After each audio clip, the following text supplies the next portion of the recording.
Hey everyone, welcome to Tina Zaccardi Bakes. I am Tina Zaccardi, winner of season 4 of the Great American Baking Show. And today we are making my Nana's Easter bread.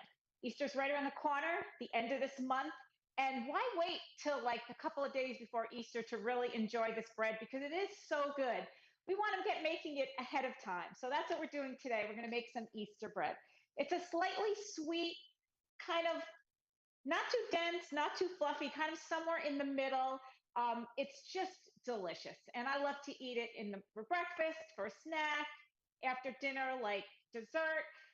You can have it many different ways with butter, with jelly, but we're going to jump right in. And the first thing we're going to start with is we are going to mix together in a small saucepan. We have butter in here already, unsalted butter, 8 tablespoons or 114 grams. And then I'm going to add to that a cup and a quarter of whole milk. Okay, and we're going to put this on the heat. And I'm also going to add 2/3 a cup of sugar or 132 grams. And we're going to warm this up until the butter is all melted and the sugar is almost dissolved.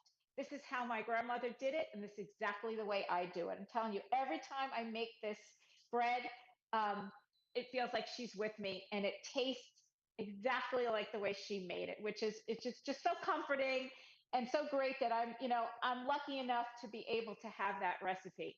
And I kind of a funny story on how I got the recipe because some Italian grandmas, they add a little bit of this and a little bit of that. You never get any exact measurements. So there's one day, I think I was in college, I went over to her house and I said, Nana, I need that recipe for sweetbread. So I sat down with her, and every time she was going to put something in, I said, hold it, wait, let me measure it. And that's how I got the recipe. I had to sit there and measure everything with her because otherwise it was just, oh, yeah, that looks good. That looks like enough flour. And yeah, that looks like enough milk. So we measured it. And we did a pretty good job because I'm telling you, every time I make it, it tastes just like she makes it. And I So know Tina, there's some. Ella's jumping in. She loves bread. This looks delish. Nancy says, "Love your recipes. You make it look so easy and to follow." And Olivia says, "My grandmom always did the eye test." So, for those of you on Instagram, I just got a couple of messages from the people at MARKET.live. We've got a couple of people watching, and they love Easter bread. And I thank you so much for tuning in and watching. So, we are going to take the temperature of this mixture because we don't want it too hot because we don't want to kill the yeast. So, I'm just going to see what the temperature of this is. And I want it to be about 110 degrees. And you know what? We are just about there. So I'm going to take this off the heat and I'm just going to leave it right there while we get our dry ingredients together. And I'm going to get rid of my hot plate because we don't need that anymore. So if you've watched me long enough, you know that I love to use a scale because it is the most accurate way to measure. Weighing by weight is always better than weighing by volume. I know some people like to scoop, and the tendency with scooping is to get way too much flour than what your recipe calls for. I guarantee you, if you take a good scoop of flour and weigh it, it's going to be more than 120 grams, which is what I use as a guide for my 1 cup of flour, 120 grams. So for this recipe, we need 5.5 cups of flour, which is 660 grams. And we're using all-purpose flour today. You don't need bread flour. You don't need anything special. Just plain old all-purpose flour. That's what grandma used. And if it's good enough for her, it's good enough for us. So I'm just going to take the flour right from my container and put it right into the bowl. I don't really have to dirty anything else. And we're going to keep scooping until our scale says 660 grams. Now, this makes a lot of bread. You can make either 6 loaves, the round loaves that I have here, or you can make 2 braids, or you can make 3 loaves and a braid. And I'm going to show you how to make all of those once our dough is prepared. And I'm almost there, about 6:11, 6:30. There we go. That was easy enough. And we don't need our scale anymore. So I'm going to put that aside too. The next thing we're going to do is going to add some kosher salt, kind of balances out the sweetness. We're going to add a teaspoon of that. I'm going to put that in there. And then I'm using instant yeast for this. There are a couple different kinds. You can use active dry or instant. The instant you can add directly to your flour and then mix it with your wet ingredients. The active yeast usually needs to be activated in a warm liquid like either water or milk or whatever liquid you're using in your recipe. But we're using instant yeast, so we can put it right in there. And we need 2.5 teaspoons of yeast and a half. And if you guys, I'm trying to watch you guys to see if you have any questions. How many grams of flour? 660 grams of flour, which is 5.5 cups. I can't really see who that is from here, but thank you for the question. I appreciate it. So we've got our dry ingredients in here. And what we're going to do is we are going to take our warmed milk, sugar, and butter mixture, and we're going to pour it right into here. Just like that. Easy enough, right? This is just such an easy recipe. And then I have 2 eggs, and I'm going to crack them into this bowl for 2 reasons. I want to break them up a little before I put them in here. I love having my sink back there. Just throw the eggshells right in there. And then cracking it in here instead of directly in here gives you the opportunity to make sure that you don't have a bad egg or you don't have a shell that's in there. So we're going to do the second one. And these eggs look great. And I'm just going to take a fork and I'm just going to break them up a little bit. And then put them directly in here. You can knead this by hand if you want. It might get a little messy because it is a little bit of a sticky dough.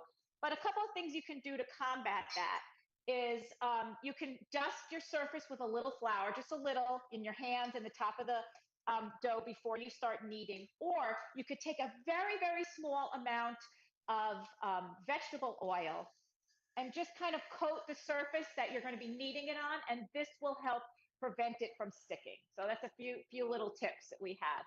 Let's see, who do we have joining? Hi, everybody.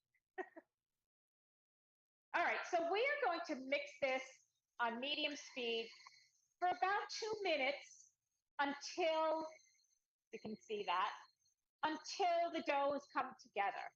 About 1 to 2 minutes. It doesn't require much. And this looks really good. Everything looks really well incorporated. So what I'm going to do is I'm going to take my paddle attachment off.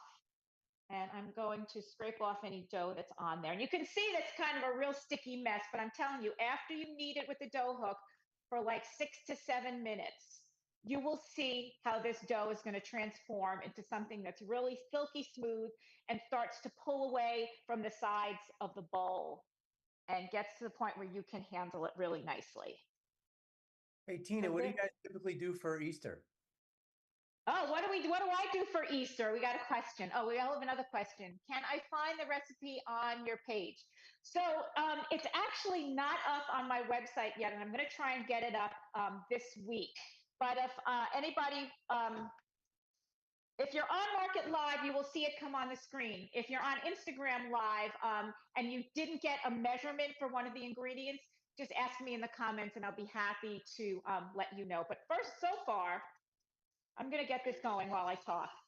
So first, we had 1 1/4 cups of whole milk, 1 stick of butter or 8 tablespoons, and 2/3 a cup of granulated sugar that we warmed in a pot to about 110, 115 degrees, no more. And then in our bowl, we had 5.5 cups of all-purpose flour, 2.5 teaspoons of yeast, and 1 teaspoon of kosher salt. We added the liquid ingredients to that, plus 2 whole large eggs. And most of my baking, I use large eggs. If you were to use like a jumbo or an extra large, you're going to change the texture of the dough. So I would stick, if you're baking, I would stick to large eggs. And I think we have another question. Oh, no, that was the same question. So we have this on medium speed, and you can see that it's going and it's kind of sticking, but we're going to let that go for another 5 or 6 minutes. I'm going to put it off to the side, and I'm going to show you how to shape the loaf. I'm just going to put that off there. So after this dough has been kneaded for about 5 to 6 minutes, and when it's done, I'm going to show you how you can tell when it's done kneading. We are going to take the dough and place it into a greased bowl, put some plastic over it, and set it aside to rise for about an hour, hour and a half, and it should be doubled in volume. And I'm going to show you, I have some right here. It looks really, it's just beautiful. It rolls just so beautifully. I'm going to show you right now. Oh, this dough is so nice. You can see right here. Oh, it looks great. Look at that. It looks great. So what we're going to do is we're going to kind of take the air out of it. We're going to give it a good punch, and we're going to take it out of the bowl. And this is such a beautiful dough. If everybody can see that. I'm going to put that back there. So we're going to just kind of stretch it out into a rectangle so we can cut it into pieces. You can weigh it if you want to get more accurate measurements, but I think eyeballing it is good. Grandma used to eyeball it, so we're not going to get kind of crazy with that. So, like I said, you can make 6 loaves like this, or round little loaves, or you can make 2 braids like this, or you can do a combination. You can do 3 loaves and 1 braid, and that's what I'm going to show you today. So we're going to take our dough, and we are going to take our bench scraper, and we're going to cut it in half. There we go. All right, we're going to put this one aside, and we're going to take this one, and we're going to cut this into 3 parts, 3 equal parts. Let's see. This looks pretty good. 1, 2, and 3. Mixer's getting a little crazy over here. So we're going to take this piece, and we're going to kind of press it out a little bit, like into a rectangle. And then we're going to take little bits, and we're going to press it in, because we want to make a rope. There we go. I'm going to roll it around, and we're going to pinch it so that it all is together. And then we're going to roll it to about a 12-inch rope. And that's what I have right here. Everybody can see that. And the way my grandmother used to shape it is she used to do a knot. So she would take it and kind of spin it around and tuck one underneath. And she would make like a little knot. And there we have it, right here. Put that right there. I'm going to do it again with the other one. But first, I'm going to take a look at my dough right here. And we need to scrape the sides. Every once in a while, you're going to need to scrape the sides of this bowl to make sure that dough is all being kneaded together. All right. Carrie's getting hungry just watching. Somebody told me Carrie said she's getting hungry over on MARKET.live. Oh, yeah. You got to make some. Okay. And we're going to let this go. So we're about halfway there. So you can see, I want the dough to be really nice and stretchy, but right now it's kind of tearing. So I'm going to let this go about another maybe 3 to 4 minutes. I'm going to push this off camera right now, and we're going to just let that go. And we're going to take another one of our pieces of dough. And again, we're going to flatten it, and we're just going to pull them in and press like this. Kind of turn it over and then just seal these edges. And then we're going to roll it out again. All right, about 12 inches. And then we're going to make our little knot. Like that. Very simple. And we've got one more, and we're going to do that one. I'm going to tuck those in. And then make sure that everything is pinched closed. And let's see, who do we have here? I used my mom's recipe, but could never do the braiding. Thank you for the tips. Oh, you're absolutely welcome. We're going to do some braiding with this next piece of dough. All right, so this is our last one. We're going to make our knot. And there it is. That's how we do it. That's how Nana used to do it. I'm going to move these over here. Now we have our other half of dough. And if this is a lot of bread and it's too much for you, this recipe is very easy to have because it has an even number of eggs. So you can just cut it right in half and make one braid or 3 loaves. And there we go. This is nice rectangle, and we're going to cut this into 3 parts. Let's see. Right here. Margarine just joined. Right here. Hello, how are you? Okay.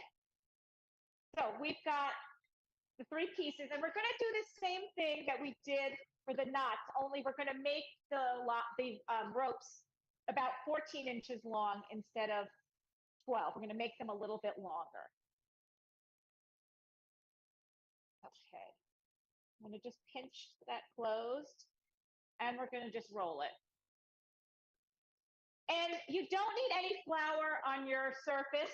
In fact, the flour will make it really hard for you to roll this out because what's going to happen is it's going to start sliding on the flour, and you want a little friction on your countertop.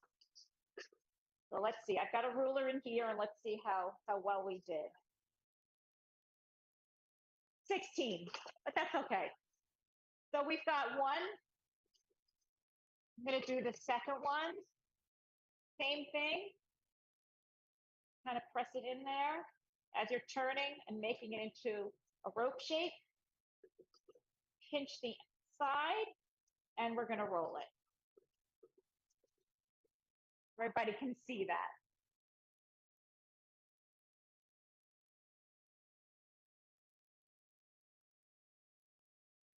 Okay, so we have our second one, and we're going to do our last one. And again, pressing it in. Let's see. I'm just looking to see who's on. The kitty cat in New York City joined. Hey, how are you? We've got, was it Kitty from New York City? Kitty cat from New York City. Kitty cat from New York City. Love it. And Hannah Press just joined as well. Hannah just joined. Hi, Hannah. We've got quite a few people on Instagram Live too. Kitty Cat is also on Instagram Live. She's double-barreled. She's got both. That's great. Thank you so much. Appreciate it. And I know, I think they're showing a few products that I've been using on MARKET.live. And you can actually go on there, MARKET.live, and purchase them if you like. All right. So we've got our 3 strips for our braid.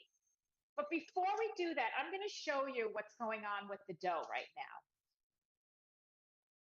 And I'm going to take this off.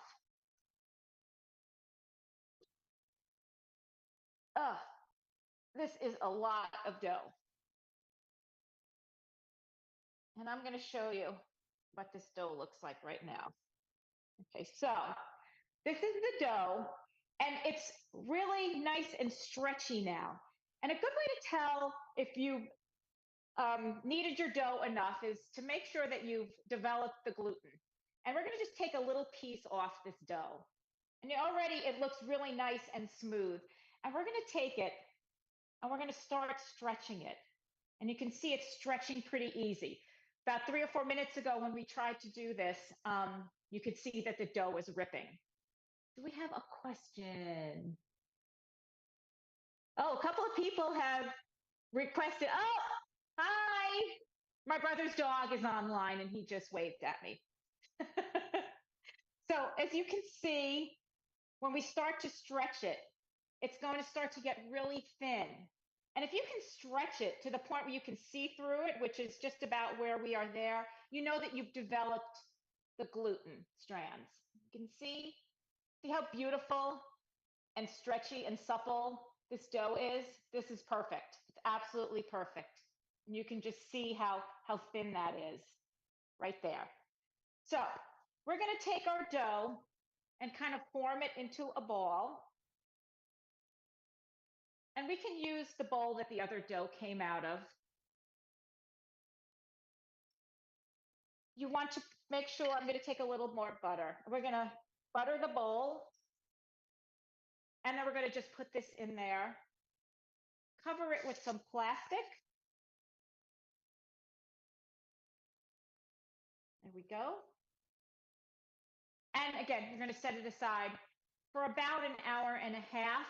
You want to see that it's doubled. We're not so much looking for a specific amount of time as we're looking for it to be doubled in volume. So sometimes I like to put the time, write the time on the plastic so I have an idea of how long I've been letting it rise, just so it doesn't get away from you. Because sometimes I'll put it, I'll stick it in the microwave because it's kind of warm in there, and it's not on my counter, so I forget about it. So it's a good idea to either put the time in here or set a timer on your phone or your stove or whatever you have. Okay, so that's how we know that our dough has risen enough and it looked really good. So for the braid, we're going to take our 3 strands and we're going to start. I'm not going to pinch them yet. I'm going to start braiding. Don't braid them too tight because when they do the second rise, it kind of inhibits it a little. So leave a little space. Do a kind of a loose braid. And it's just a 3 braid. So we're going to go over the middle. And now this one is the middle now. We're going to go over the middle. And we're just going to keep doing that until we get to the end. There we go. And it's still loose. There's still some space there. When we get to the end, we're going to pinch those edges, those ends together. And we're going to tuck it underneath. And then we're going to finish doing this side. And we're going to pinch them together. And we are going to tuck them underneath. And I'm going to get a pan. Half sheet pan should be perfect for this. I'm going to line it with parchment paper. And we're going to take our braid and we're going to put it right there. From here, you're going to cover it with some plastic wrap. And I like to kind of put a dish towel over it, kind of makes it a little more cozier. And you're going to let it rise until it's about doubled. And you can see that it's puffy. A good test to see if your dough has risen is take your finger and kind of give it a poke. Right now, it springs back really quickly, which means it has not risen enough. You'll know is if when you give it a poke, it makes an indentation, but then slowly it starts to fill it in. If you poke it and it does not spring back and a hole is left, you've overproofed it. So just be careful. I'm really not, sometimes it's just really hard to tell, but just when it's almost doubled and it's kind of puffy, you know that it's time to bake. So I'm just going to demonstrate with one of our knots. We are going to pretend now that these have risen for their second time and are ready to go in the oven. So once they're risen and ready to go in the oven, we are going to brush them with an egg wash. And all it is I just take a whole egg and I beat it up. Very simple. And we're going to brush the entire outside with the egg wash. Now, this is only after it has done its second rise. So we're just going to pretend here that this has risen already. And we're going to brush it all over with the egg wash. And then we are going to take some sprinkles. And my grandmother always used the little balls, the nonpareils, so that's what I use. You feel free to use the Jimmy sprinkles too, right there. But this one has the sprinkles, the little ball sprinkles on it, as everybody can see right there. And we're just going to sprinkle it and sprinkle it however liberally you like. We like a lot of sprinkles. Okay. So after your egg wash and after your sprinkles, you're going to stick them in a 350-degree, make sure it's preheated.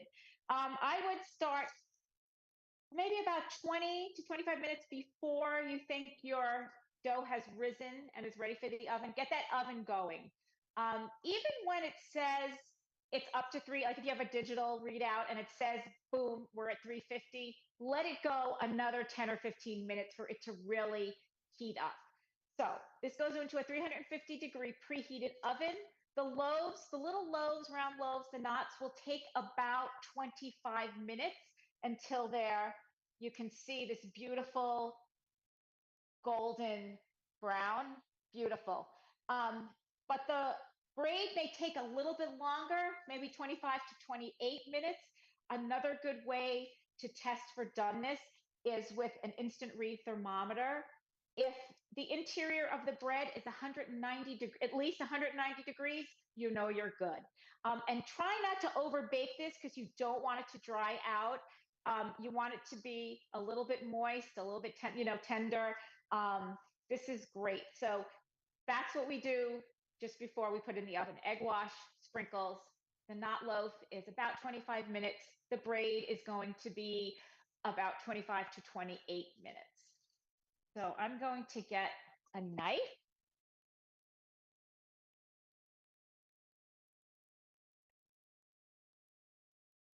And I'm going to take one of the loaves to slice right here. I'm going to take this one. Here we go. And we're going to give it a slice. And I like thick slices, like more than 1/4 of an inch thick. And my preference is to have them with nice salted butter. And I'm going to show everybody what the interior of this looks like. This is what our bread looks like, if everybody can see. It's a tight crumb. It's not this super fluffy bread. It's, I don't know how else to describe it. It's just really perfect. And every time I taste it, it reminds me of my grandmother. And I hope you guys actually give this a try. If you do, and please, if you run into any problems or have any questions, you can always reach out to me through my Instagram and through my website, tinazaccardi.com. Let's see, we have looks delicious, can't wait to try. Oh, great. I'm so excited. Someone's going to try it. So, like I said, make this before Easter. Don't wait till the end of the month to make this. Enjoy it for the next couple of weeks. So, again, I hope you give it a try. I hope you love it as much as we do. And I will see you next Monday. And I'll have a great week. Bye, everybody.